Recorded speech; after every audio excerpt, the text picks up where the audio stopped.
세상에서 가장 비싼 식사 한 끼 값은 얼마일까요? 여러분은 가장 비싼 식사 얼마짜리 식사를 해보셨습니까?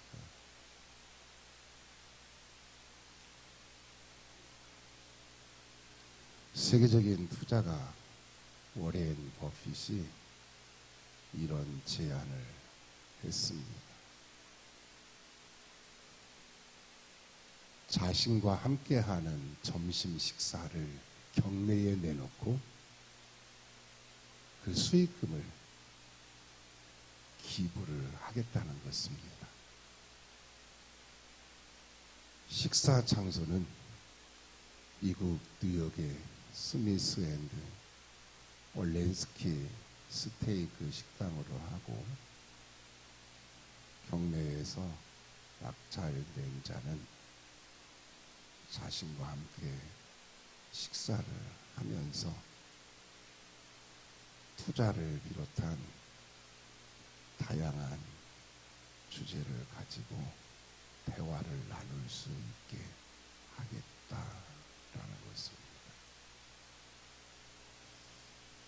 2000년도부터 경매가 시작되었는데 그 해의 낙찰가는 25,000달러, 하나로 3,200만 원이었습니다. 워렌 버핏과 함께 점심 식사 한번 하는데 3,200만 원이었어요. 해마다 이렇게 경매를 해오다가 2010년도에는 낙찰가가 262만 6,411달러였습니다. 하나로 35억 4,500만 원이나 되었습니다. 그러다가 2019년도에는 낙찰가가 457억 달러, 하나로 59억 원이나 되었습니다. 그런데 더 놀라운 것은 2022년도 작년에 낙찰가가 1,900만 달러, 하나로 246억 원이었습니다.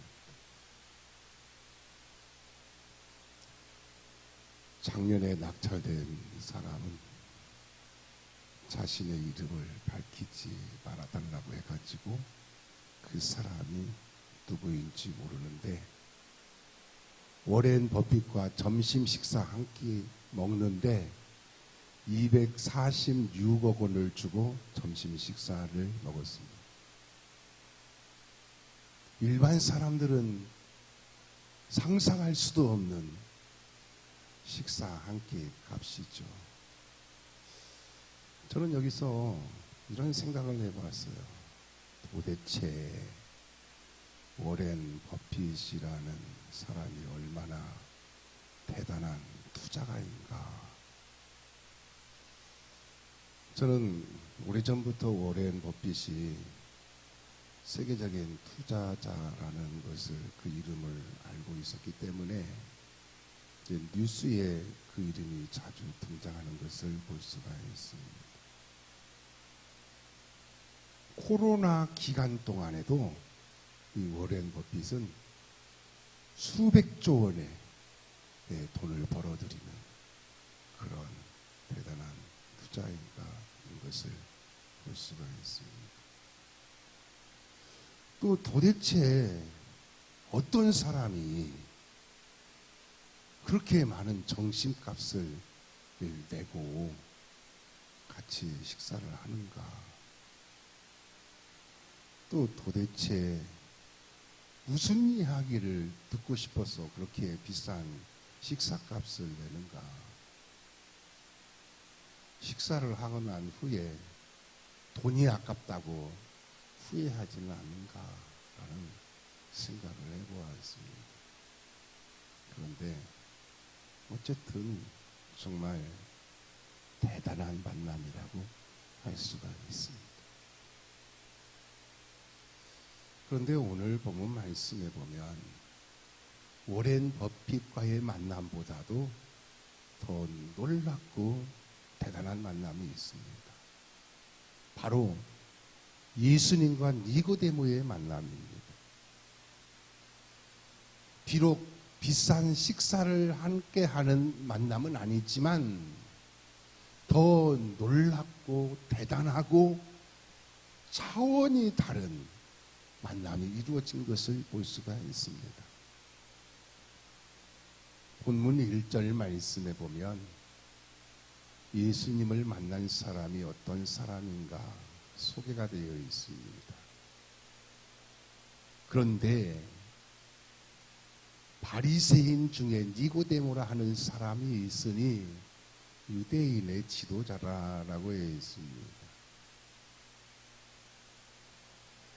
니고데모라고 하는 사람이 예수님을 찾아왔다는 말씀이에요. 그러면서 니고데모가 어떤 사람인가를 소개를 하고 있는데 니고데모는 바리새인이라고 했어요. 그 당시에 바리새인들은 율법을 생명처럼 여기고 율법을 철저하게 지키는 사람들이었습니다. 또 유대인의 지도자라고 했습니다. 여기서 지도자라는 말은 아르콘이라는 단어를 사용하고 있는데 그 당시 권력층을 지칭할 때 사용하는 말입니다. 실제로 니고데모는 그 당시 최고 권력기관인 산헤드린 공회의 공회원이었습니다. 또 본문 뒤에 10절 말씀에 보면 예수께서 그에게 대답하여 이르시되 너는 이스라엘의 선생으로서 이러한 것들을 알지 못하느냐라고 했습니다. 이 말씀을 보면 이스라엘 선생이라고 했습니다. 니고데모는 선생이었습니다. 그 당시 최고의 율법 교사였습니다. 바리새인이요, 유대인의 지도자요, 그 당시 최고의 율법 교사인 니고데모가 예수님을 찾아온 것입니다. 그런데 여기서 주목되는 말씀은 본문 2절 상반절 말씀에 그가 밤에 예수께 와서라고 했어요. 니고데모가 밤에 예수님께 왔습니다. 니고데모가 밤에 예수님께 왔다는 것은 몰래, 아무도 몰래 예수님께 왔다는 말씀이에요. 왜 니고데모가 아무도 몰래 예수님께 왔을까요?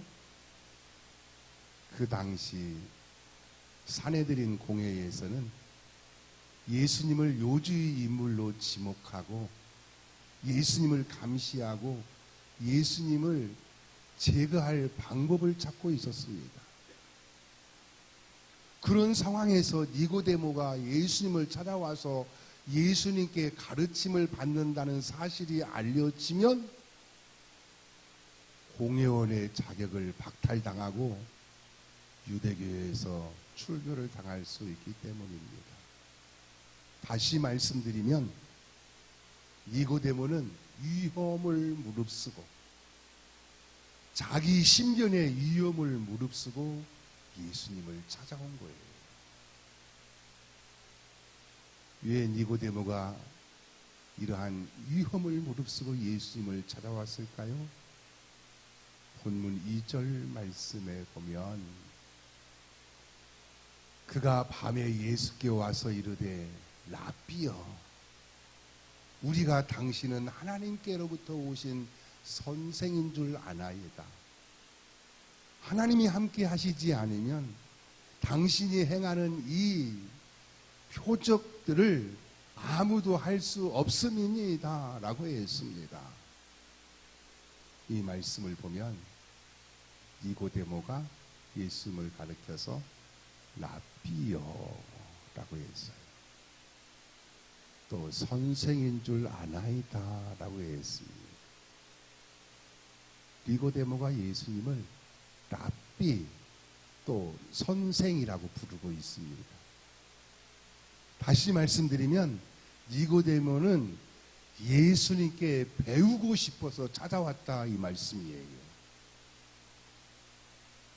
앞서 말씀드린 것처럼 니고데모는 바리새인이요 또 유대인의 지도자요 그 당시 최고의 율법 교사이지만 예수님께 배우고 싶은 것이 있어서 예수님을 찾아온 것입니다.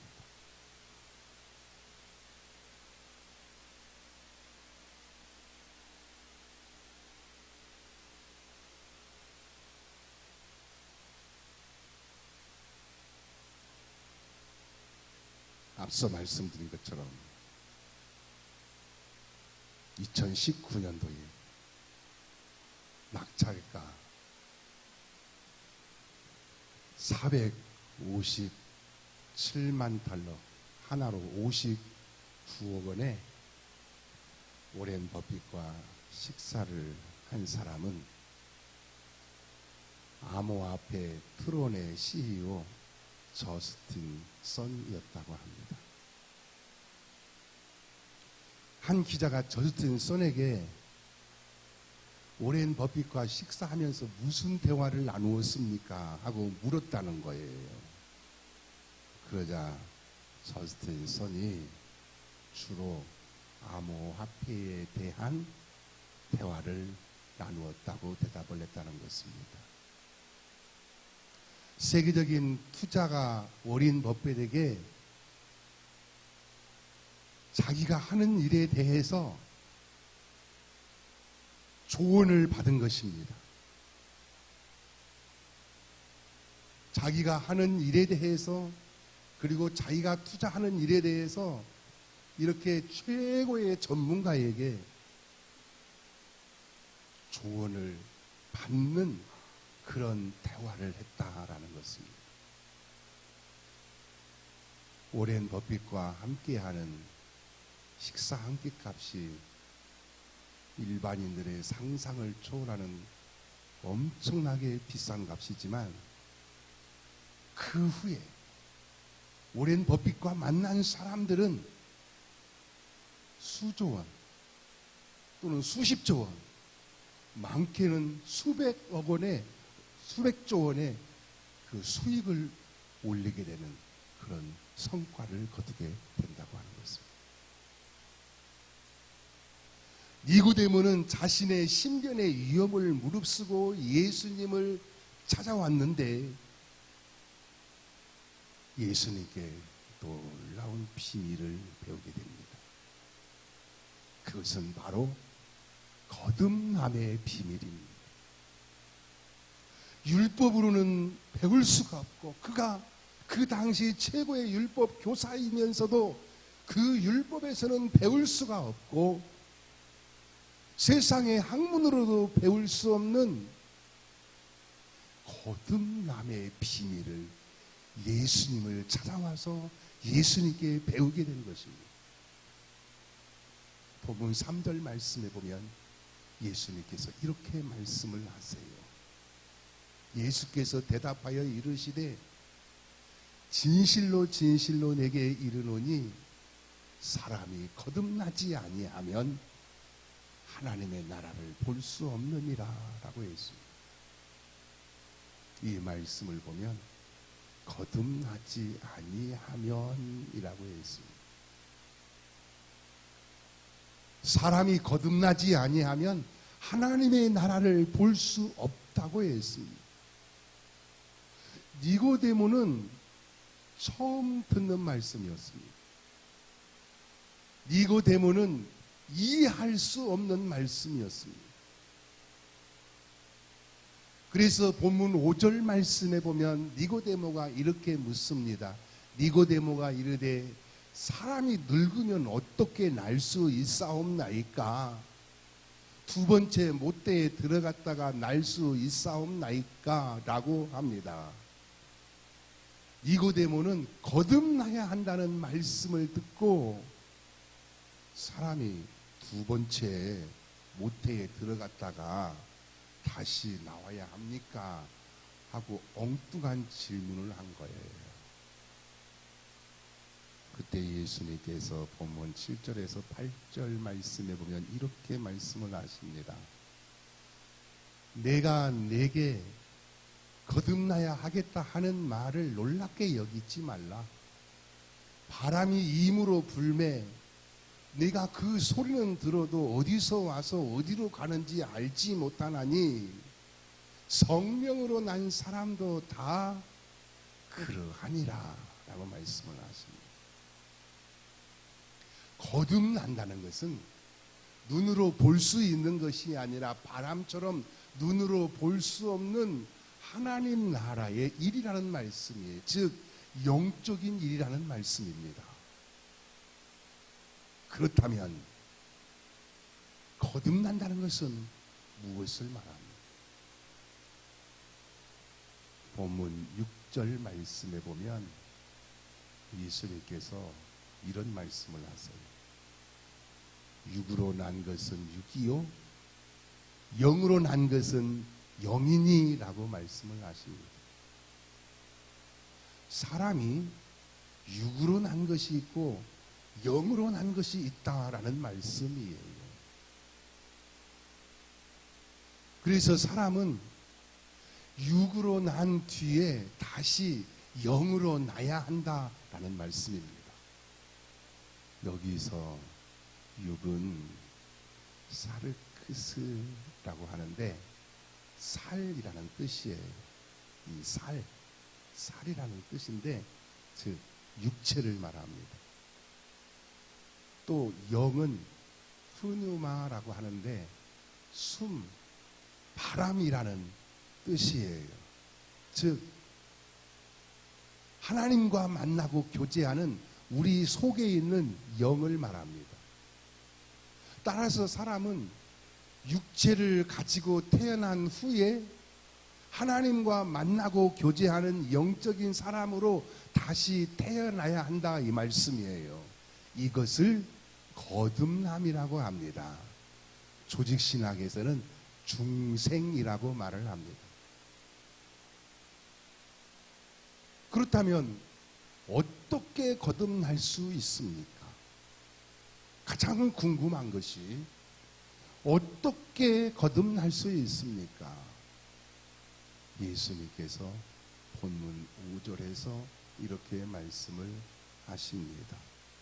예수께서 대답하시되 진실로 진실로 내게 이르노니 물과 성령으로 나지 아니하면 하나님의 나라에 들어갈 수 없느니라 라고 했습니다. 본문 뒤에 10절 하반절 말씀에도 보면 성령으로 난 자도 다 그러하니라 라고 했습니다. 이 말씀을 보면 물과 성령으로 거듭날 수 있다라는 것입니다. 물과 성령으로 거듭난다는 것은 무엇입니까? 물과 성령으로 거듭난다는 것은 물은 물 세례를 말하고 성령은 성령 세례를 말합니다. 즉 물 세례를 받고 성령 세례를 받음으로 거듭날 수 있다라는 것입니다. 그러므로 거듭나려면 물 세례를 받고 또 성령 세례를 받는 자가 거듭나게 됩니다. 물과 성령으로 거듭난 자는 예수님이 좋습니다. 예수님을 생각만 해도 좋습니다. 기도와 찬송과 말씀이 좋습니다. 교회가 좋습니다. 교회에 오는 것이 좋습니다. 예배를 드리는 것이 좋습니다. 예물을 드리는 것이 좋습니다. 물과 성령으로 거듭난 사람은 이렇게 하나님을 섬기고 신앙생활하는 일들이 속에서부터 좋습니다. 미국 한인교회에 한 집사님 가정이 있다고 합니다. 교회와 집이 거리가 멀어가지고 2시간을 운전을 해서 교회에 온다고 합니다. 우리나라로 말하면 한 2시간 거리 한다면 대전쯤 되겠죠. 그렇게 멀리서 운전을 해가지고 교회에 온다는 거예요. 그런데도 이 집사님 가정은 교회에 제일 먼저 도착을 해서 교회의 문을 열고 청소를 하고 예배를 준비한다고 합니다. 또 예배를 마친 후에도 제일 마지막까지 남아서 뒷정리를 다 하고서 집으로 돌아간다는 겁니다. 그런 가정이 교회에 있으니 목사님 입장에서는 그 집사님 가정이 얼마나 귀하고 또 소중하고 사랑스럽겠어요. 한 번은 목사님이 물었다고 합니다. 집사님, 교회가 너무 멀지요? 그러자 집사님 부부가 아닙니다. 교회는 멀지 않습니다. 그런데 집이 좀 머네요. 하고 대답을 하더라는 것입니다. 무슨 얘기입니까?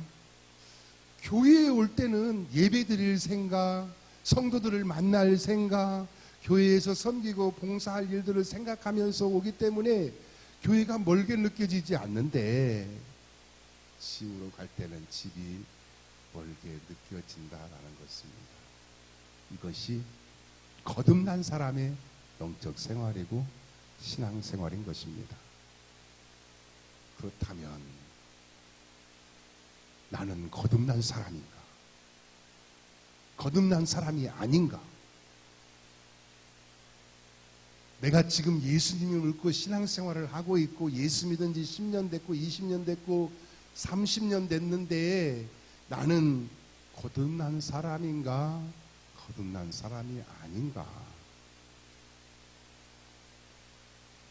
이러한 현상이 마음속에 있는 사람은 거듭난 사람입니다. 예수님의 십자가의 죽으심과 부활이 믿어지는 마음, 예수님의 승천과 하나님 보좌 우편에 앉으심과 재림이 믿어지는 마음, 하나님의 말씀이 하나님의 말씀으로 믿어지는 마음, 기도하고 찬송할 때 감동이 있는 마음, 예배를 드릴 때 감격이 있는 마음, 예물을 드릴 때 감사와 기쁨이 있는 마음, 봉사하고 전도할 때 기쁨이 있는 마음, 하나님을 잘 섬기고 신앙생활을 잘 하고 싶은 마음, 이러한 마음이 속에 있는 사람은 분명히 거듭난 사람인 줄로 믿습니다. 그러므로 거듭난 사람은 거듭난 사람의 삶을 살아야 합니다. 거듭난 사람은 거듭난 사람의 삶을 살아야 속에 있는 영이 기쁘고 즐겁고 행복하고요, 하나님과 깊은 교제가 이루어지는 삶을 살게 되고 하나님께서 주시는 은혜와 축복 속에서 살게 되는 것입니다. 거듭나지 아니한 사람은 물과 성령으로 거듭나야 신앙생활의 맛을 알고 신앙의 세계에 깊게 들어갈 수가 있게 됩니다. 그러므로 거듭나지 아니하신 분은 물과 성령으로 거듭나시고, 거듭나신 분들은 거듭난 사람의 삶을 살아서 거듭난 사람의 복을 누리며 사는 복 있는 성도가 되시기를 예수님의 이름으로 축원합니다.